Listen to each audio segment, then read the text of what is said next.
আর S Bengali ক্লাসরুমে সকলকে স্বাগত। আজকের ভিডিওতে আমি পশ্চিমবঙ্গ প্রাথমিক শিক্ষা পর্ষদ অনুমোদিত তৃতীয় শ্রেণীর বাংলা পাঠ্য বইয়ের অন্তর্গত রবীন্দ্রনাথ ঠাকুর রচিত নৌকা যাত্রা কবিতাটির হাতে কলমে অংশের সমস্ত প্রশ্নের উত্তর করিয়ে দেব। এই একটি ভিডিওতেই তোমরা নৌকা যাত্রা কবিতাটির হাতে কলমে অংশের সমস্ত প্রশ্নের উত্তর পেয়ে যাবে। সুতরাং আমি চাইবো তোমরা ভিডিওটি স্কিপ না করে একদম প্রথম থেকে শেষ পর্যন্ত দেখো।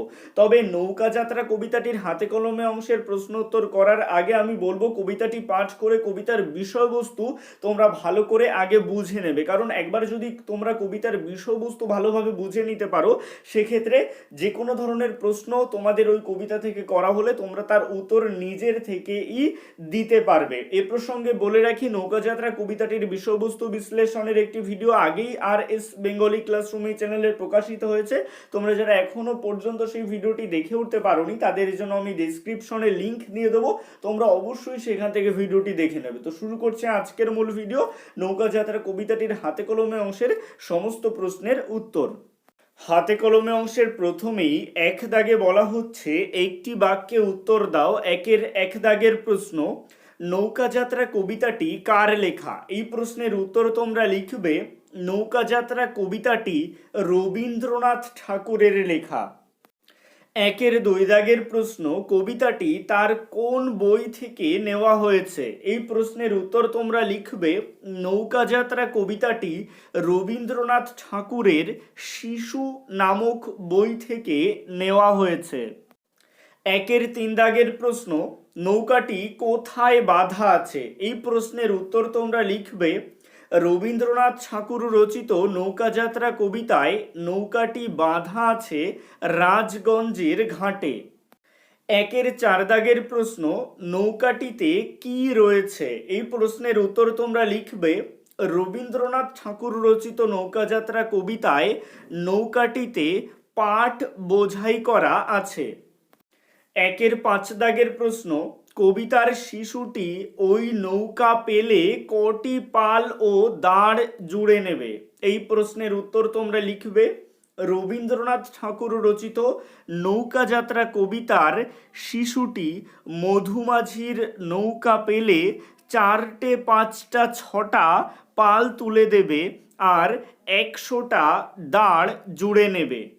একের ছয় দাগের প্রশ্ন, পাল ও দাঁড় নৌকায় কি কাজে লাগে? এই প্রশ্নের উত্তর তোমরা লিখবে বাতাসের গতিবেগকে পালের সাহায্যে কাজে লাগিয়ে নৌকা বাতাসের গতির অনুকূলে সহজেই বয়ে চলে, আর দাঁড়ের সাহায্যে জল ঠেলে নৌকা সহজেই সামনের দিকে এগিয়ে চলে।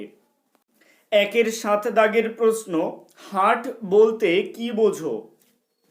এই প্রশ্নের উত্তর তোমরা লিখবে সপ্তাহের নির্দিষ্ট দিনে জিনিসপত্র কেনাবেচার নির্দিষ্ট স্থানকে হাট বলে। একের আট দাগের প্রশ্ন, শিশুটি কার নৌকা পেতে চায়? এই প্রশ্নের উত্তর তোমরা লিখবে রবীন্দ্রনাথ ঠাকুর রচিত নৌকা যাত্রা কবিতায় শিশুটি মধুমাঝির নৌকা পেতে চায়। একের নয় দাগের প্রশ্ন, সে নৌকা করে কোথায় যাবে? এই প্রশ্নের উত্তর তোমরা লিখবে রবীন্দ্রনাথ ঠাকুর রচিত নৌকা যাত্রা কবিতায় শিশুটি নৌকা করে 7 সমুদ্র 13 নদীর পারে পাড়ি দেবে। একের 10 দাগের প্রশ্ন, সে সঙ্গে কাকে কাকে নেবে? এই প্রশ্নের উত্তর তোমরা লিখবে রবীন্দ্রনাথ ঠাকুর রচিত নৌকা যাত্রা কবিতায় শিশুটি নৌকা যাত্রায় আশু ও শ্যামকে সঙ্গে নেবে। একের 11 দাগের প্রশ্ন, সে তার মাকে কাঁদতে বারণ করেছে কেন?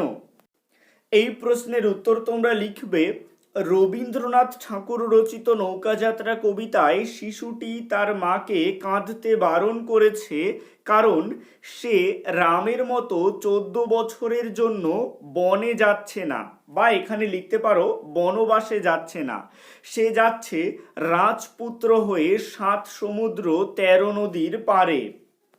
একের 12 দাগের প্রশ্ন, রামকে বনবাসে যেতে হয়েছিল কেন?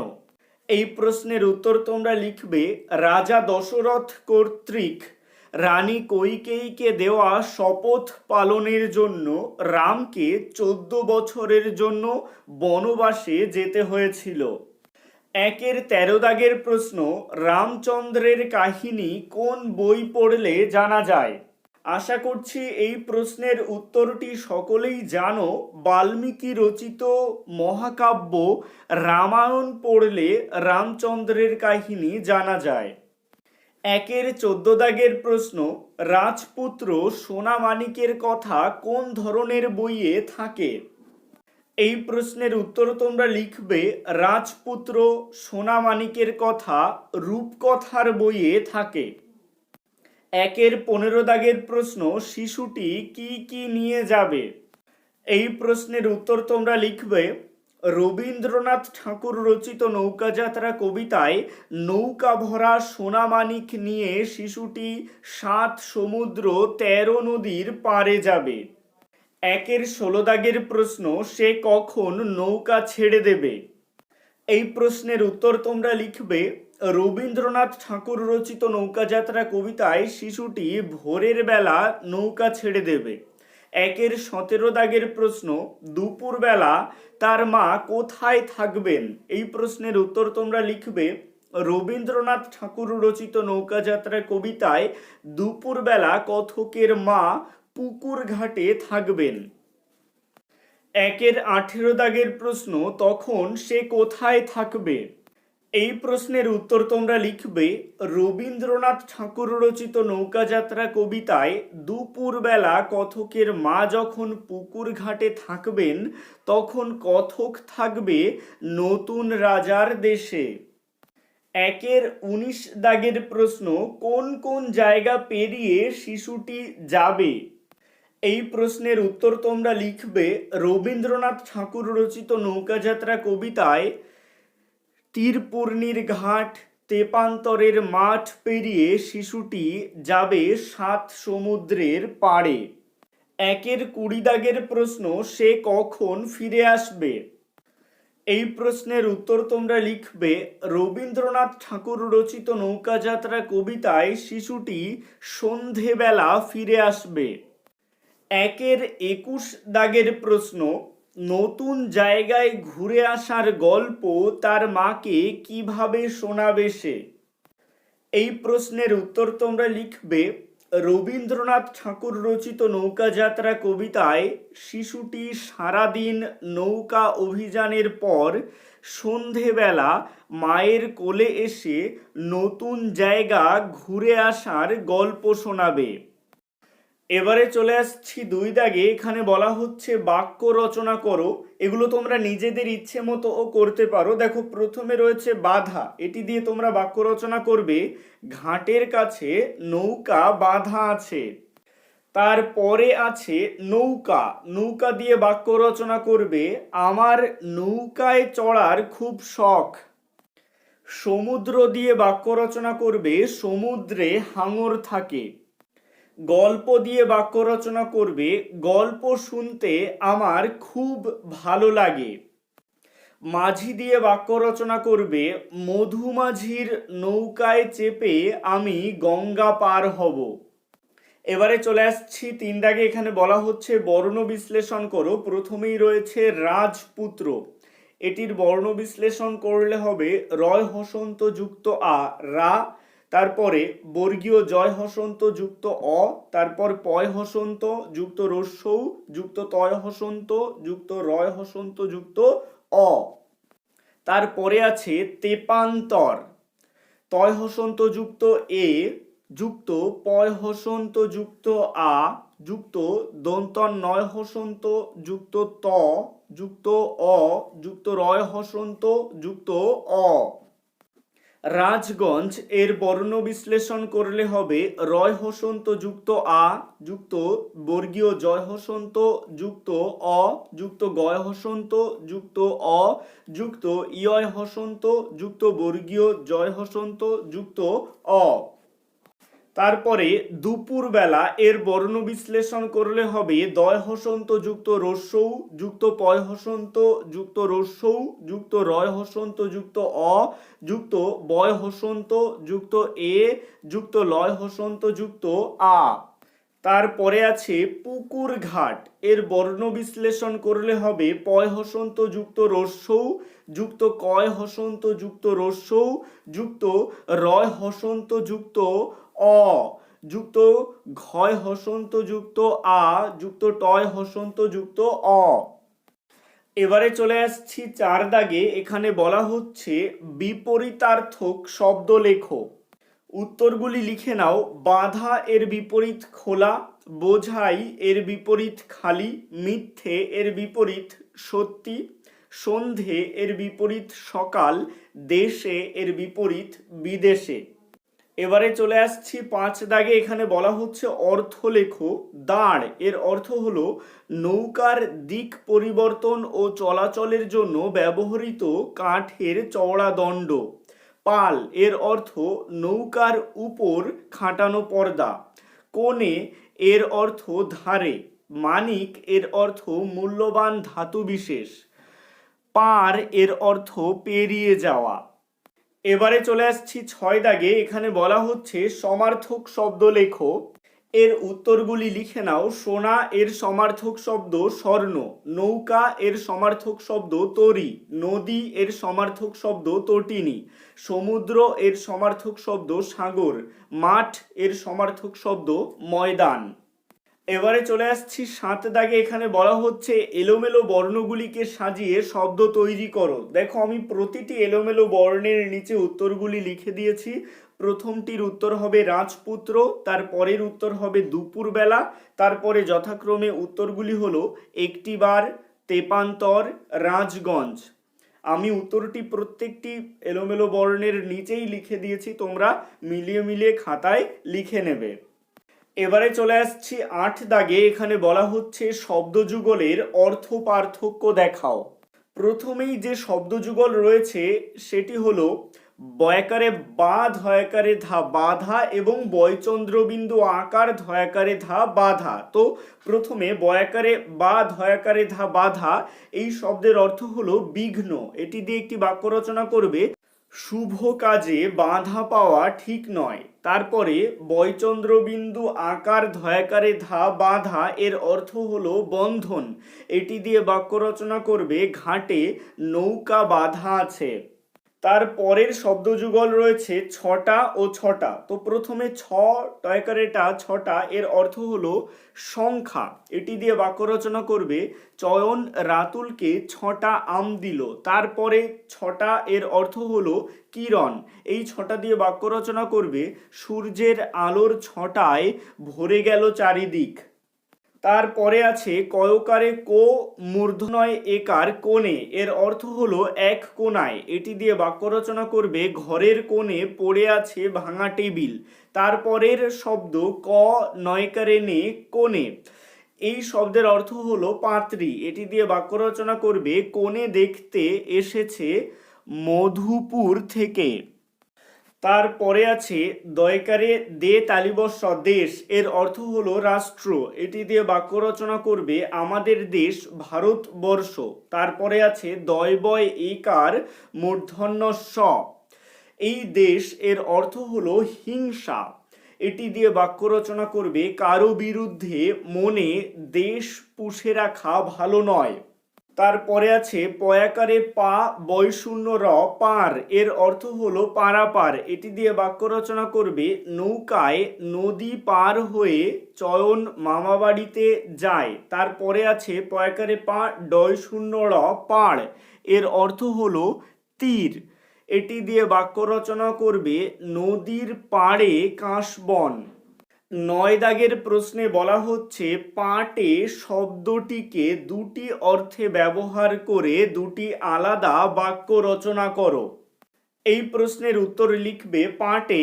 এটিকে প্রথমে অস্তে যাওয়া অর্থে ব্যবহার করে বাক্য রচনা করবে সূর্যি গেছে পাটে। তারপরে পাটে শব্দটিকে উদ্ভিদ অর্থে ব্যবহার করে বাক্য রচনা করবে চাষিরা এবারে পাটের চাষে লাভবান হয়েছে।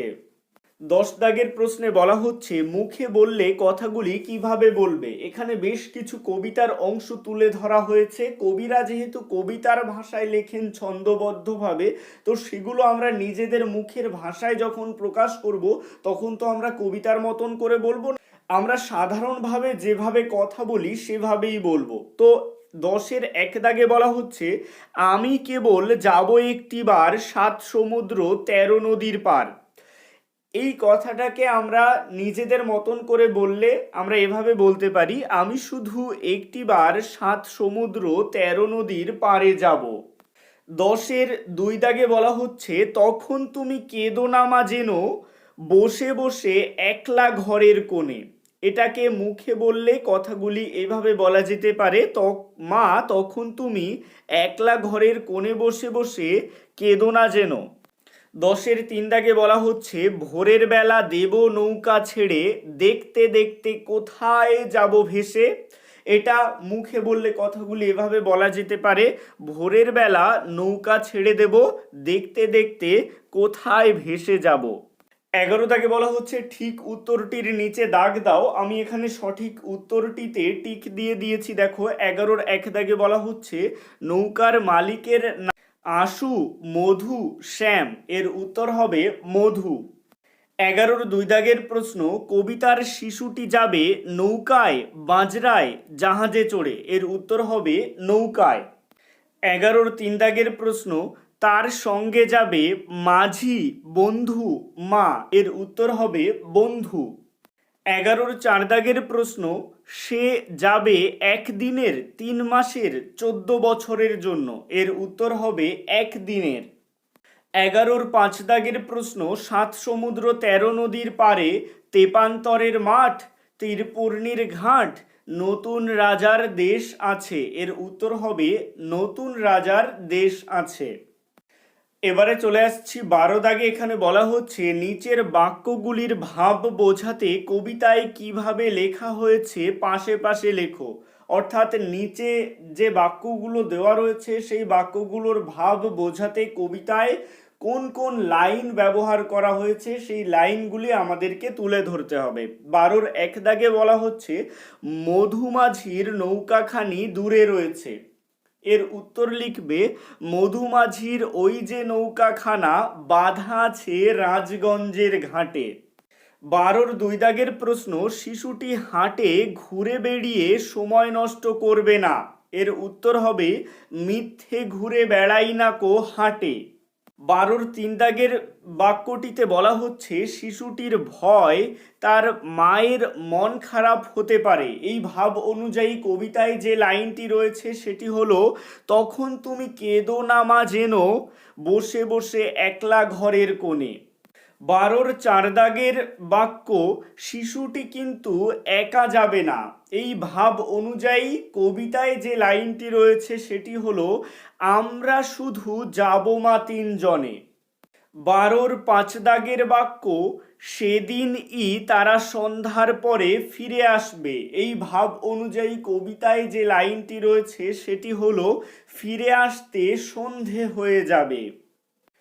এরপরে 13 দাগে বলা হচ্ছে ঘটনার ক্রমানুসারে সাজিয়ে লেখো। কবিতায় কোন ঘটনাগুলি আগে ঘটেছিল তারপরে কোন ঘটনাগুলি ঘটেছিল সেগুলি পরপর তোমাদেরকে সাজিয়ে লিখতে হবে। দেখো আমি এখানে বাক্যগুলির পাশে নাম্বারিং করে দিয়েছি, তোমরা এগুলি দেখে দেখে সাজিয়ে নেবে।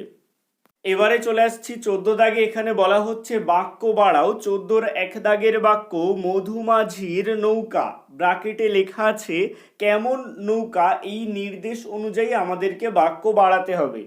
এর উত্তর তোমরা লিখবে রাজগঞ্জের ঘাটে মধুমাঝির নৌকা পাট বোঝাই করা আছে। 14-র 2 দাগের বাক্য পাল তুলে দি, নির্দেশ রয়েছে কিসে কটা। এই নির্দেশ অনুযায়ী আমাদেরকে বাক্য বাড়াতে হবে। এর উত্তর তোমরা লিখবে শিশুটি মধুমাঝির নৌকা পেলে তাতে 5-6টা পাল তুলে দেয়। 14-র 3 দাগের বাক্য আমি যাব কোথায় কিভাবে। এই নির্দেশ অনুযায়ী আমাদেরকে বাক্য বাড়াতে হবে।